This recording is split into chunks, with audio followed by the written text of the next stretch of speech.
Good afternoon. We will continue with our introduction again today, and we will briefly review what we have been doing yesterday. We first discussed what a database system is, and a database system consists of two parts. One is called the database, which is a set of interrelated data expressed in some organized fashion, and second is a retrieval and processing mechanism. This mechanism is often called the query and update mechanism, which is used to ask queries or questions and retrieve information from the database, or you may also process the database in the sense that you may insert new information, you may delete more information, and you may also change or update or modify some information in the database.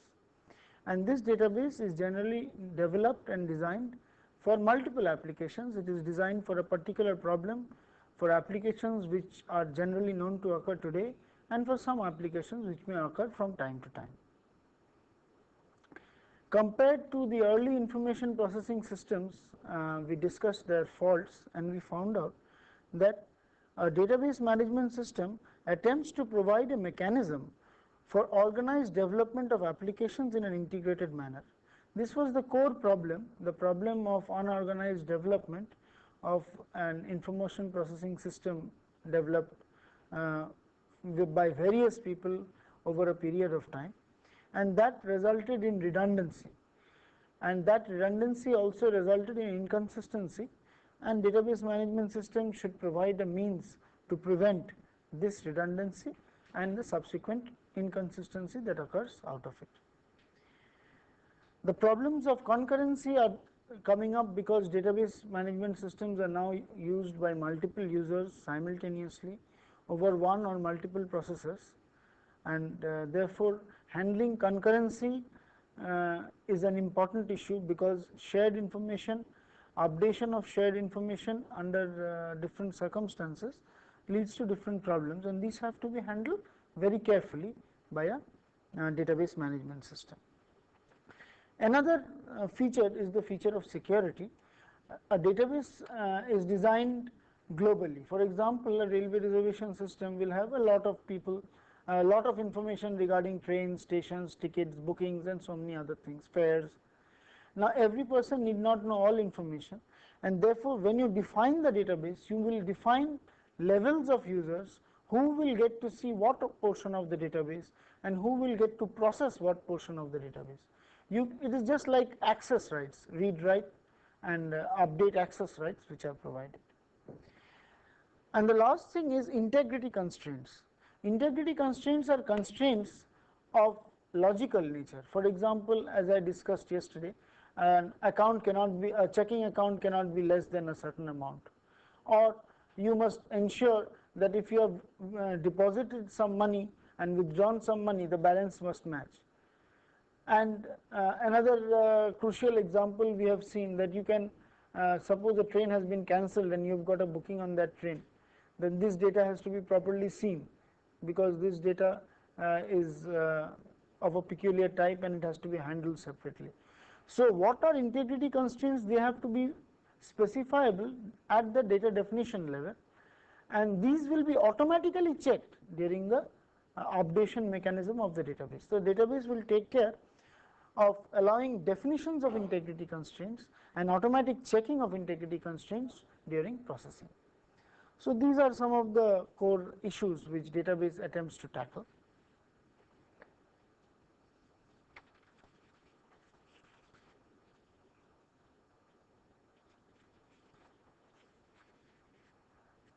We also saw that an application program is not directly allowed to access files as in a traditional file processing system. The database management system is the software which is provided here, and that accesses the file system according to the type of database which has been defined and declared. So it provides that intermediate software tool for defining and using your data.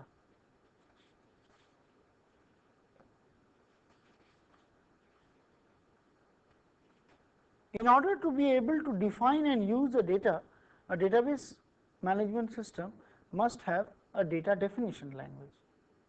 A data definition language is a language in which you are able to define your database structure. What is the database? What are the data that you require to store in the database? What are their structures? How are they organized? How is one data related to another data? What are the constraints which have to be satisfied? What are the integrity constraints which have to be satisfied? Which data is shared? How will sharing take place? All this has to be defined in the data definition language. That is, the whole organization of the database will be defined in the data definition language. The data manipulation language is that set of software tools by which you process this data manipulation language, data definition language. So, a data manipulation language is just like your set of programs which are used to work on your data, procedures.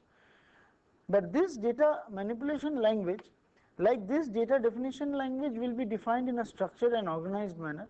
This will not be just like a traditional programming language, it will have a lot of additional features. These additional features include a much higher level specification mechanism, in which I can ask to retrieve certain information, I can ask some processing to be done in a manner which is not as procedural as a traditional programming language. For example, I may want to know which trains are currently late. So, for that I need not have to write a program knowing each and every detailed structure. The data definition language and the data manipulation language will be so designed that the manipulation language is reasonably higher in level of abstraction compared to a traditional language. But it will also have a lot of procedural parts to it. A portion of this data manipulation language, abstracted out portion of this data manipulation language, which is usually of a very higher level and is used to ask, just retrieve some information from the database, is called a query language. A query language is a language which is usually non-procedural or procedural in a mathematical format. It is provided in a mathematical format, and here for example, here this one you will have to compile, but this one, for this you can automatically process the database from this query language. We will see examples of this later on. And other than these, see, for a data definition language, a database management system must have a DDL compiler. For a data manipulation language, it must have another compiler. A query language is also a language, so it must have a processor, because here it is not compiled into object code, but it is directly processed and the database is accessed. And all this has to be done by a piece of software which accesses the file management system and takes care of all the issues which we saw earlier, the issue of security, the issues of concurrency, and other issues like backup, recovery from failure, backup, checking of integrity constraints, and all these things will be done by the database manager. So, let us now see a little more detailed view of the database management system, something which we saw yesterday. Now, what are the types of inputs that can come to the database management system? The database scheme may be defined. We saw the scheme is the data definition. It is the structure of the database which we call the database scheme. So, the scheme may be defined. Application programs may be written. These application programs are going to process the data which is defined in this database scheme. Among the application programs which process it, generation of data is also part of this processing. Queries are questions which are asked to this database for retrieval. And APIs, or application programming interfaces, are menu driven interfaces. For example, at a terminal of a railway reservation system, a person works on a fixed menu, reservation, cancellation, or other types of predefined formats. The person working on an API cannot write any programs. He can just enter some data into some forms and that data will be loaded. So, it is a completely menu driven mechanism. Application programs can be written by various types of users. users who have got various views of the system, and even the general system manager or the system administrator.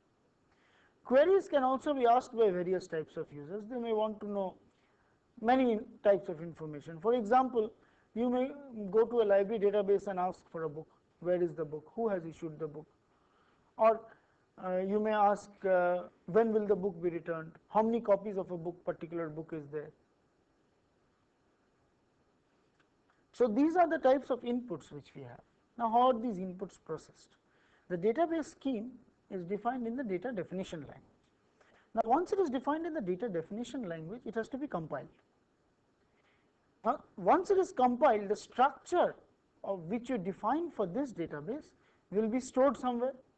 It is going to be compiled, and what is going to be the output which is going to be generated from the database scheme is the structure of the database which is going to be stored. For example, now you will decide that these files will store something, these files will store this information, that file will have, for example, I may keep the train information in a particular file in a particular format. Here I just define the train information, and then I will store this in a particular file in a particular format. The data regarding all these trains will be stored here in the data files.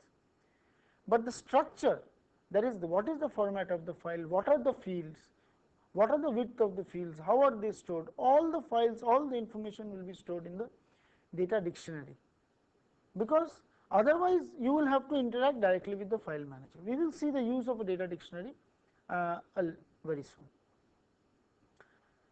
Now what happens to an application program? An application program is written in the data manipulation language. It will be written in DML. Now it will have to be compiled, and once it is compiled, since it is a program, what will be generated? An object code will be generated, executable object code will be generated from this program, and this executable object code will be run after this compilation is over. Now when this executable object code written in a DML will use the data structures which are defined in the DDL. Is that all right? It will define the schemes which are done in the DDL. Now, so it will use the data structures of the DDL, and therefore at this point of time you are not aware of what is the file format, which file the data is stored, which file should be accessed, because this object code, other than memory based processing, it will have a lot of read write processing of the structure of tables and records and other types of information which is stored here.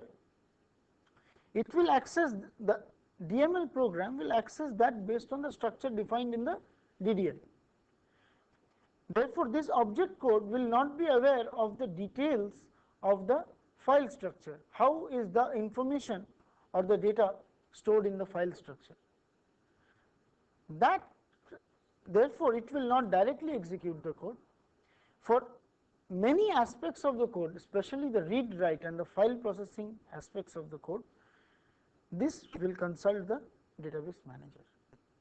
Now the database manager will look up the data dictionary, find out what are the detailed structures stored in the disk. This is the disk, and what is the structure stored in the disk?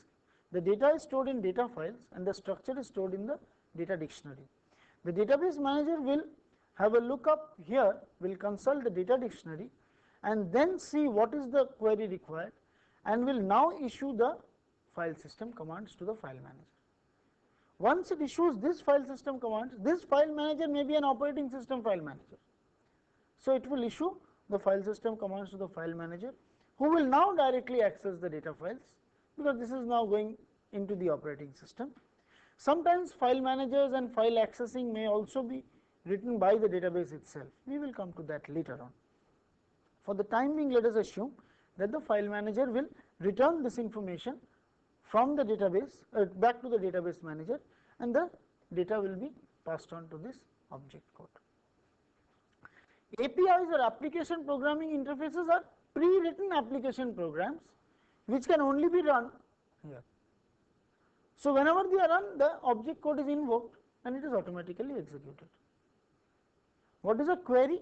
A query, as I had mentioned, is a portion of the data manipulation language where you can ask, retrieve information using some high level calls.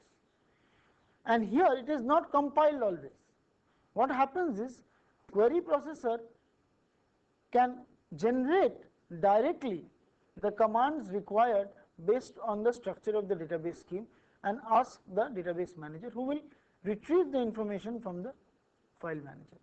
So this is a very interesting and important aspect of a database system, is the concept of a query and the concept of query processing. The application programs may be procedural codes with embedded queries. Queries may be embedded. It is like a C program with some high level calls embedded in it. Okay. So sometimes for DML compilation you may require a query processor who will return you what is to be done at that point of time. The data files are stored here, and we will see there are other things regarding data files called indexing. The data files may be indexed, that is organized in particular fashion so that accessing is easy. There are various types of data files, and for a particular type of a structure we may require a particular organization of a data file. Let us look at it in another way. Suppose you write a program. In your program you normally do a data definition, and then you write some procedures to solve that problem. And the whole issue of programming and data structures is to write efficient programs, and that efficiency is relative with the amount of time and space which is required by the program. The programs that we normally use are sorting, searching, these programs, and these are normally memory driven programs.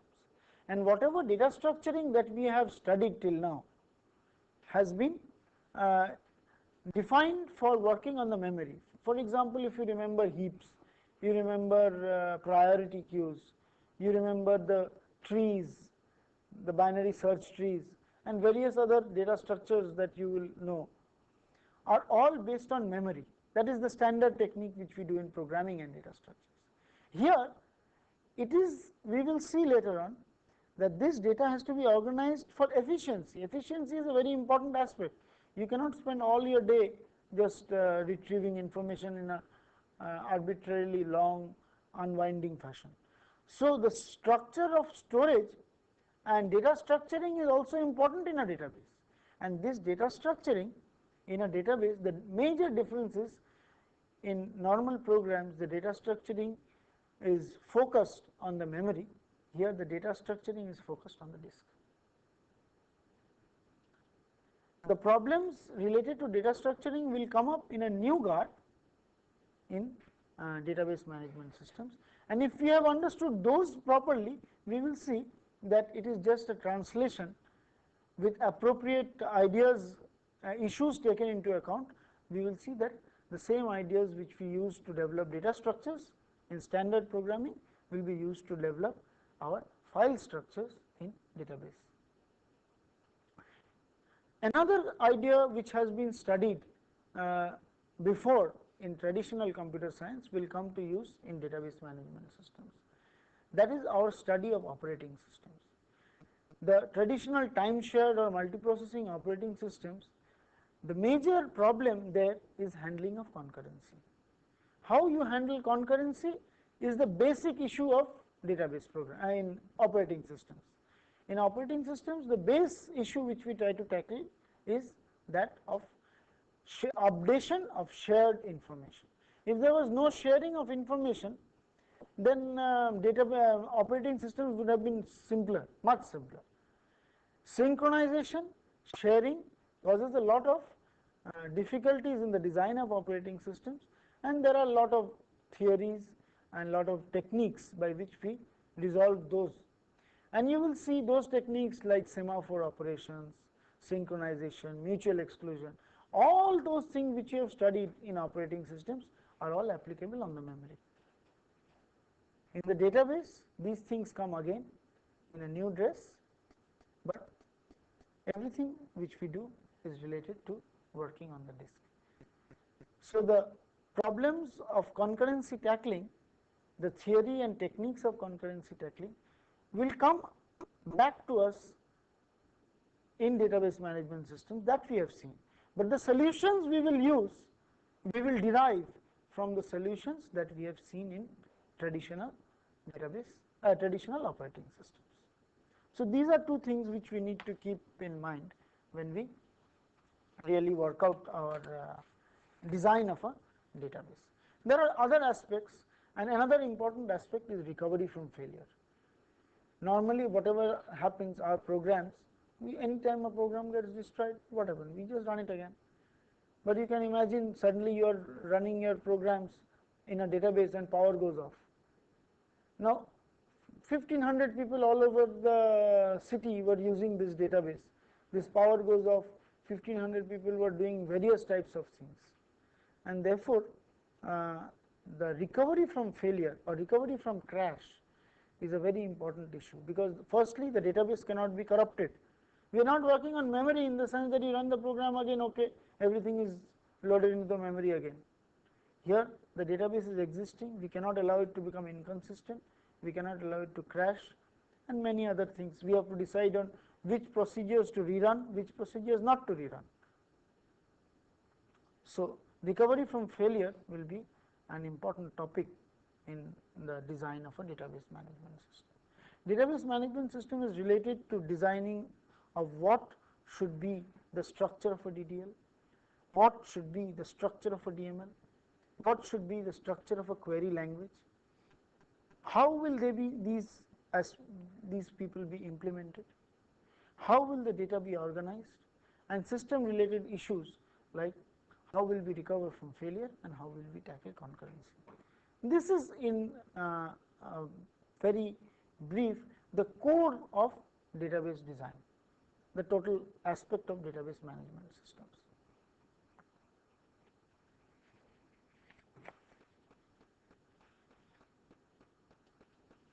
But let us discuss something which comes before all these things.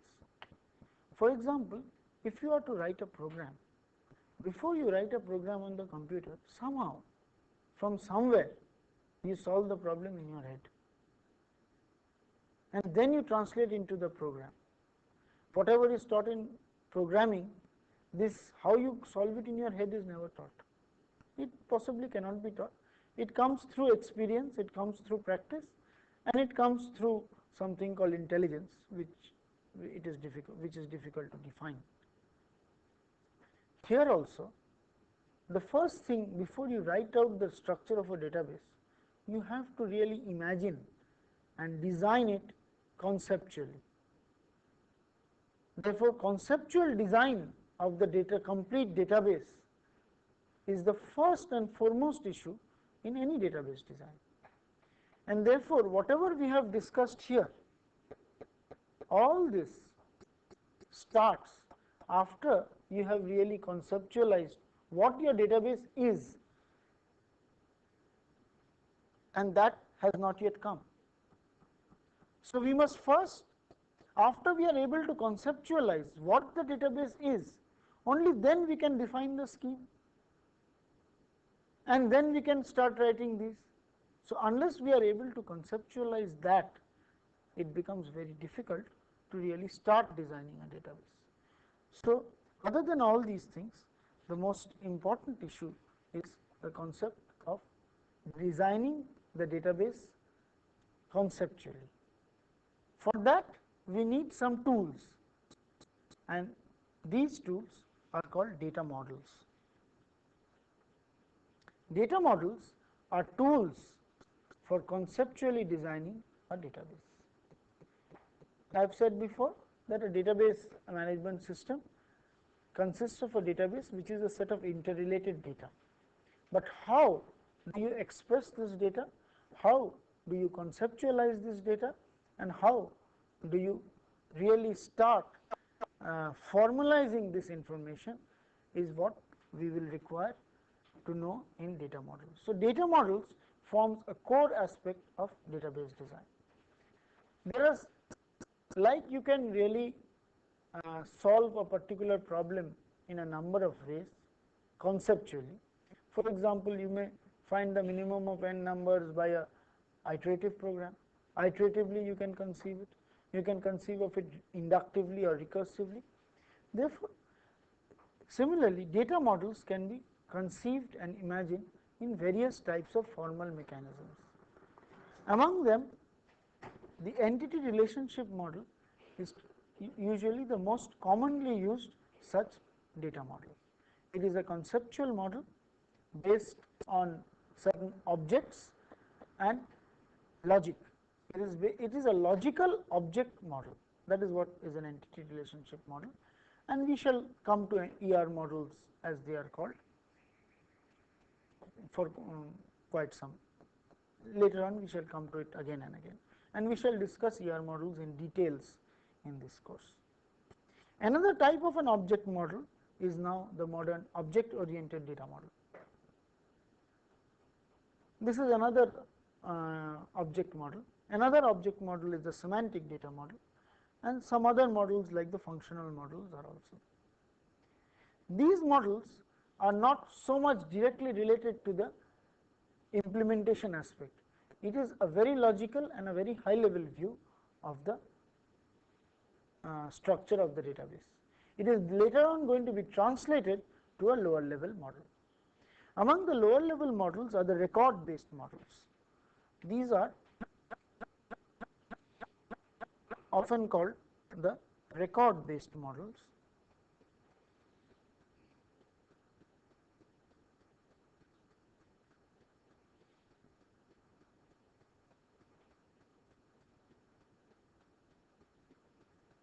Of which the relational model is by now the most popular and most widely used model.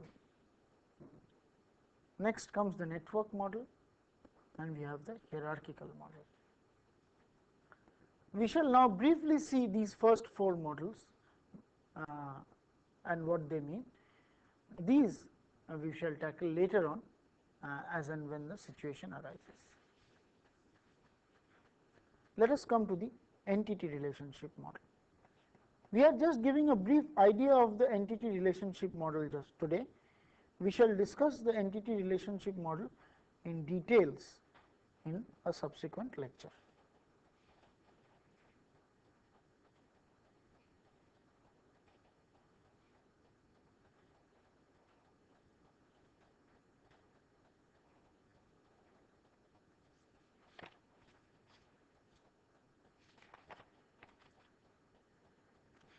Now, suppose you want to express some, you want to conceptually model a library.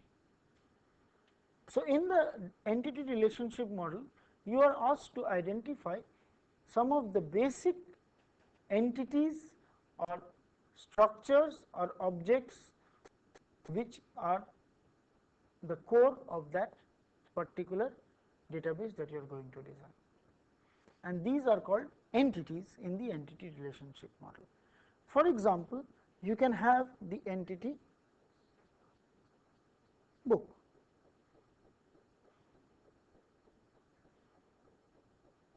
Now, each entity will have a set of attributes. For a book, we can have several attributes, and those who have seen in a library, for a book, one of the attributes is the accession number, another attribute is the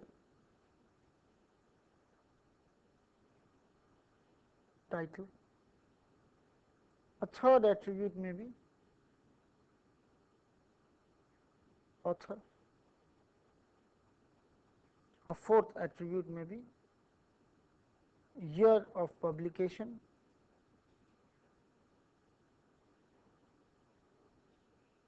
a fifth attribute may be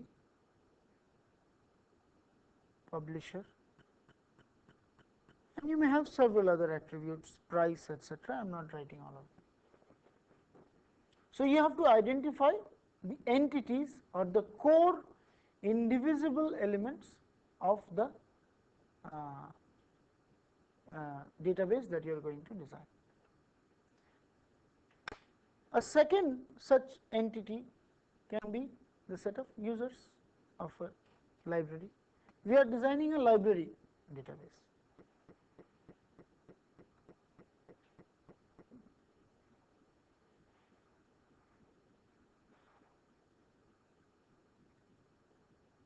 Now, for these users, you will have, for each user you will have a set of attributes. The first attribute for a person to be a valid library user, you must have a card. We will assume that those who, these are only related to users who issue and books and all these things. Those who generally come in and go, we are not putting them in this user list. You will have name. Let us assume that we are doing it in this institute.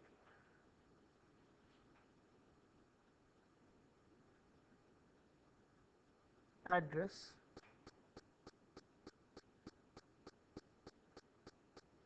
status, student, faculty, staff, and a code. For a student, it may be the roll number. For a staff, it will be employee code and various other types of code. You can have several other types of entities in a particular library. You will have the suppliers who supply the books. Okay. You will have the people who work in the library. They will form another set of entities. Okay. They will form another entity set, as it is called. But we will, for the time being, let us consider only two. Other than entities, you have what are called relations. These relations are the interrelationship between entities are expressed as relations. And one of the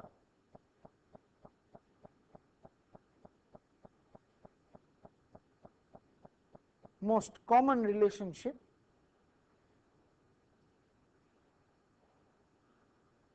between books and users is the borrowed by relationship.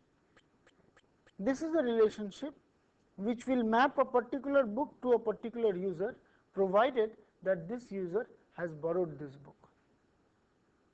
So, this is called a relationship. This is the book currently borrowed by this user. Now, all users, some user may not have borrowed all the books, all books may not have been borrowed. So, it does not mean that everybody will have a connection with everybody out here. It is just, this is a set of books, this is a set of users, this is a set of relationships saying that this user has issued this book currently. And even these can have attributes. For example, yes, a date of issue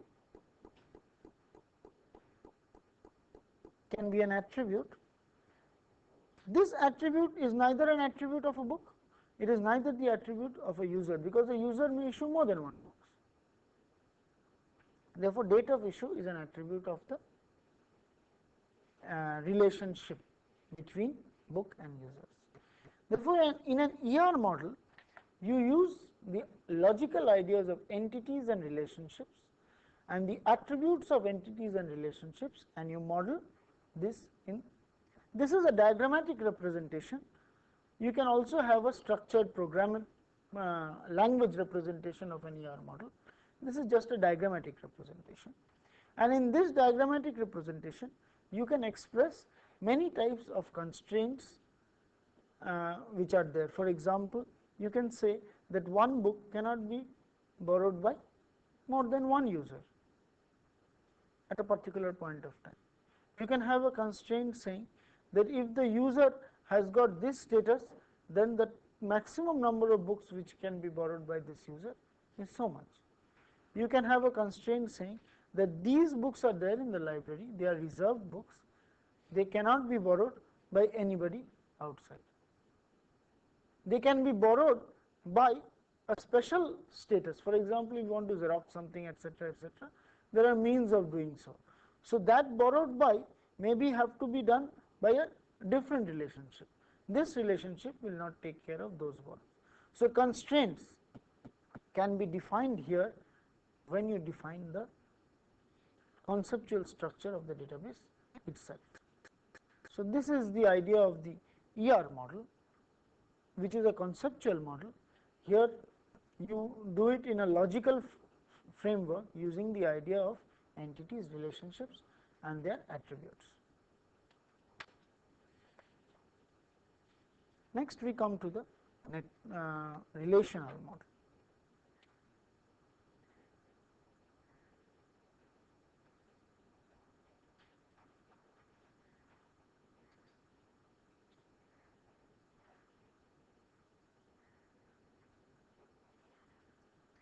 In the relational model, we are slightly more down to earth than the entity relationship model.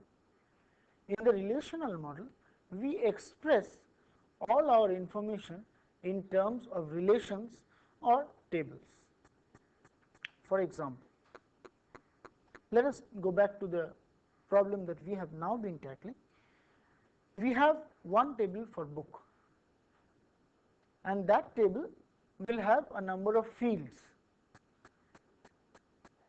So, let us look at the book table or the book relation.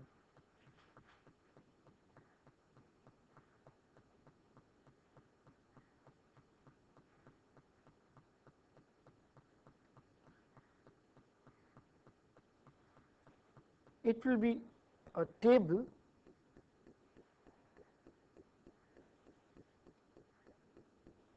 I am just giving you an idea, and there will be several columns in that table. These columns will correspond to the attributes as we look at it in the entities. Therefore, here you will have various columns like accession number, title, etc. Similarly, for users, you will have another table. In the relational model, everything is mapped onto tables. It is the uniform structure. All of them are mapped onto relations and all of them are mapped onto tables.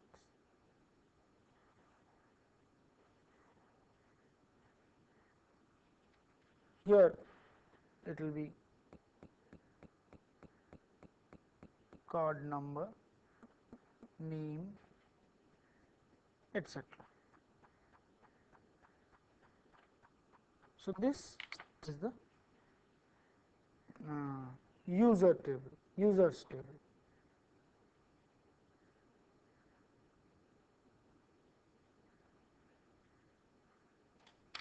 And finally, we will have the borrowed by table.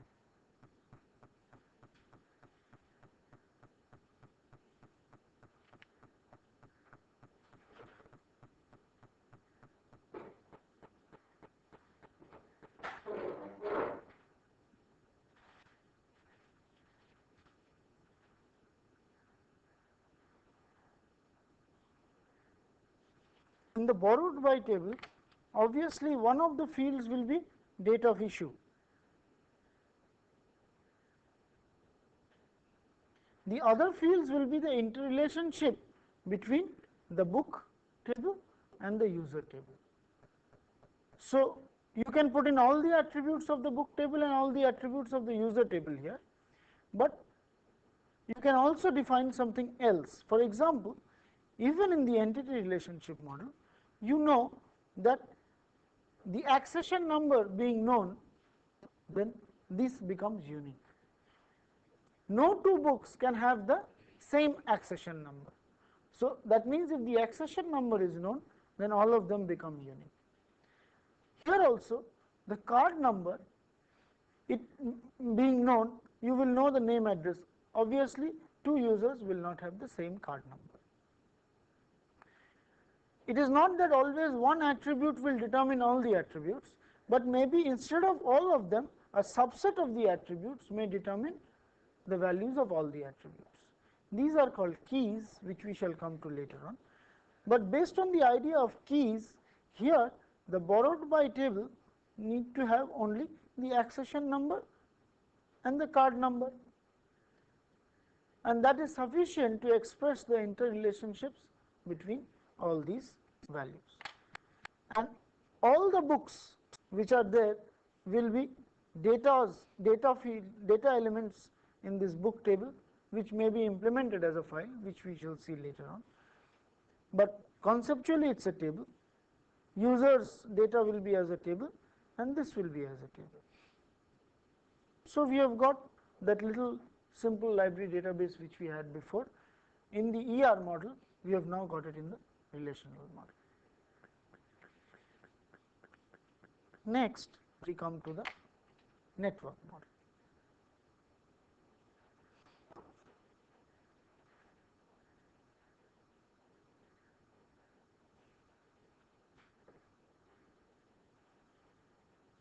In the network model, the implementation in terms of records and pointers, which was very little in the ER model, slightly more enhanced in the relational model, is even more direct in the network model. And the network model, in this particular problem, we know that we have got two types of records, books, and we have got another type of set of records which are called users. Each of these records, the attributes of each of these records are known, and the fields of the attributes are also known, because we know books will have certain attributes.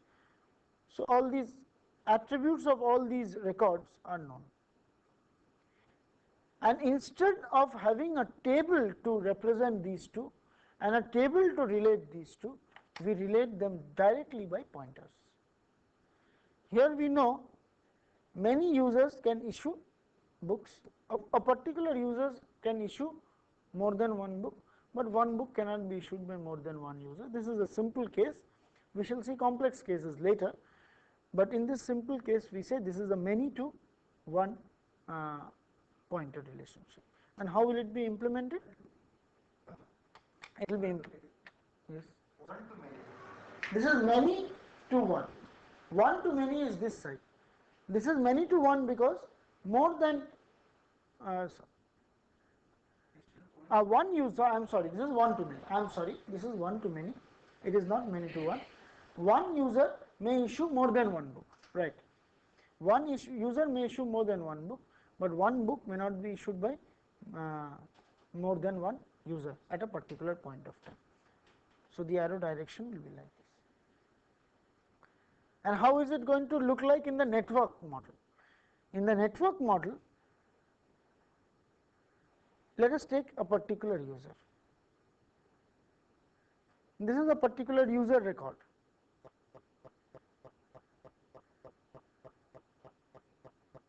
It will have many fields. These are fields corresponding to the card number, name, etc., etc., etc. There will be a link field which will link this up to the books, the record corresponding to the books. So you will have a records corresponding to the books. This is one book, this is another book, this is a third book, and for all these books you will have their attributes as well as a special link field. Each of them will have a link field.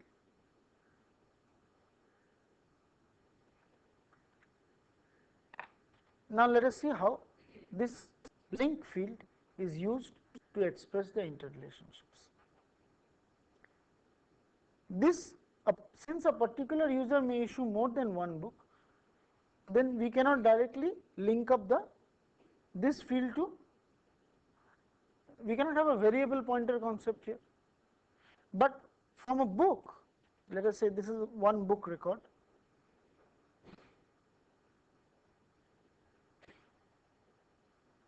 This is another book record.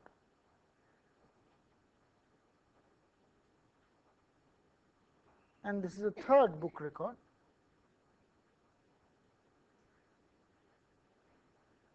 But since from a book you can always have only one user, you can just have pointers. This may point to this book and this may point to some other book. this may point to this book may point to some other user, indicating that this user has issued this book.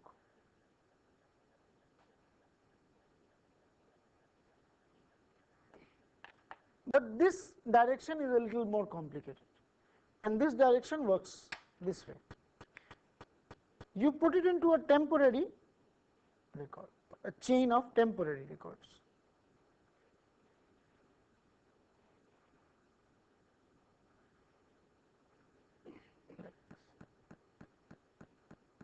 You link it up to a chain of temporary records.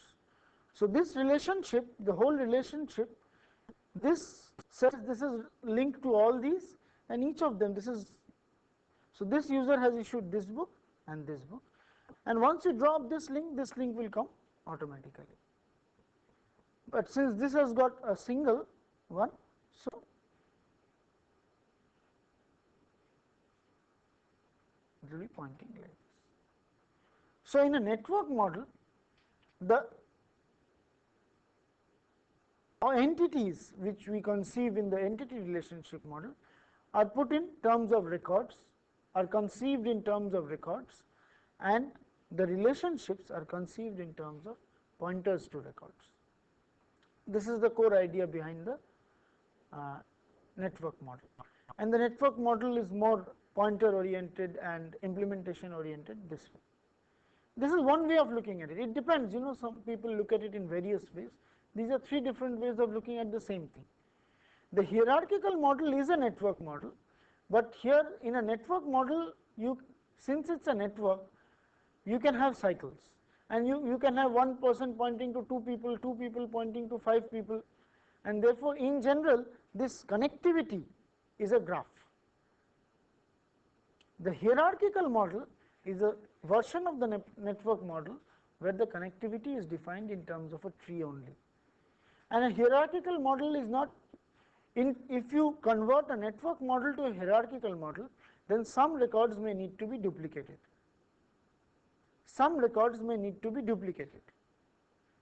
On the other hand, in a network model, since we are putting it as pointers, no records are duplicated. But if a particular record is linked, for example, this user is linked to this person as well as this person. In a network model, this will, in a hierarchical model, this will not be allowed, while this is allowed in a network model. In a hierarchical model, this will have to be made one separate and this will have to be made one separate. But it is useful, the hierarchical model is useful in other applications, in applications where the structure is inherently a tree.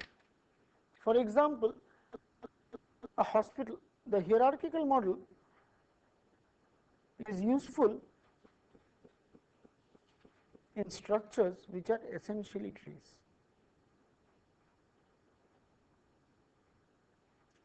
Take a hospital, and this hospital, or the hospital records of a particular city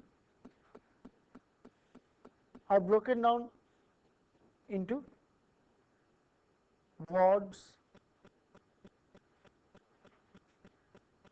units, and other things. A ward may be broken down into patients,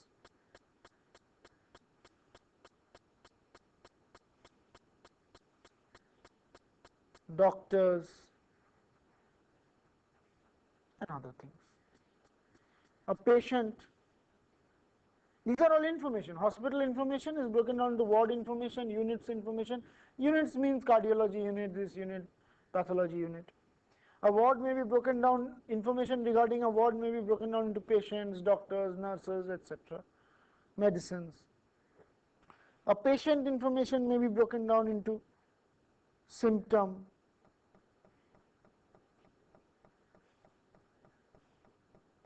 diagnosis,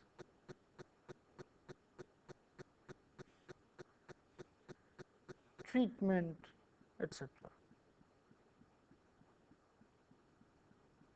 So here the structure itself is hierarchical, there is tree-like structure, and therefore the model used here is a hierarchical model, which is just like a network model, very similar to a network model.